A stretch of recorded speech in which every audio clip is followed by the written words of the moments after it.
સુરતના ગોળાદરામાં ખાડામાં ગરકાવ થયેલા યુવકની 72 કલાકે લાશ મળી। સ્કુબા ડ્રાઈવરોએ 30 ફૂટ ઊંડા પાણીમાં ઉતરીને ભારે જહેમતે મૃતદેહ બહાર ખેંચ્યો। સુરત શહેરના ગોળાદરા વિસ્તારમાં કેપિટલ સ્ક્વેર નજીક કન્સ્ટ્રક્શન સાઇટ પરથી પાણી ભરાયેલા ખાડામાં ગરકાવ થઈ ગયેલા યુવકનો 72 કલાક બાદ મૃતદેહ મળી આવ્યો છે।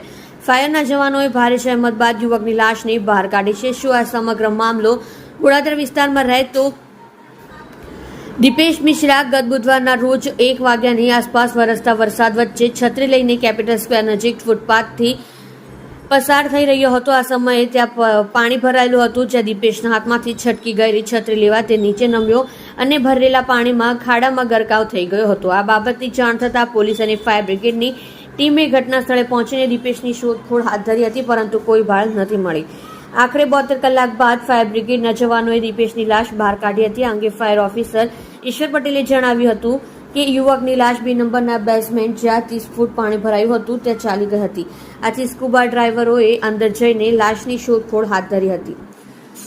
લાશનું લોકેશન મળ્યા બાદ અંદર જઈને લાશને બહાર કાઢવી પણ ખૂબ જ મુશ્કેલ કામ હતું। આ દરમિયાન 3 માણસોને અંદર એક સાથે ઉતારી તે ત્રણેય લાશને બાંધ્યા બાદ અન્ય જવાનોએ ખેંચીને બહાર કાઢી। જી, તમારું નામ?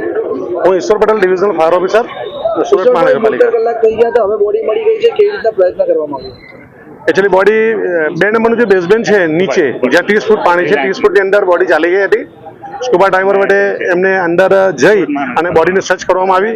બોડીનું લોકેશન ખબર પડી ગયું કે ભાઈ 15 ફૂટ નીચે છે, બીજા બેઝમેન્ટની અંદર છે।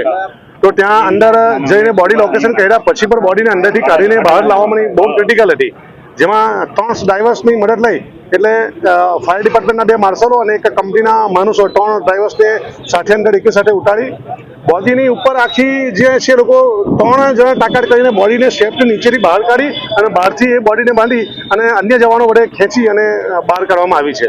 હાલમાં એકચ્યુઅલી અંદર જે કામકાજ ચાલે છે એમાં ઘણા બધા સળિયાઓ છે, જેમાં બોડી ભેરવાઈ જાય છે, ભેરવાઈ જતી હતી અને જે અમારા ડ્રાઈવર્સ છે, માર્શલો છે, એમને પણ ઘણી બધી તકલીફ પડતી હતી।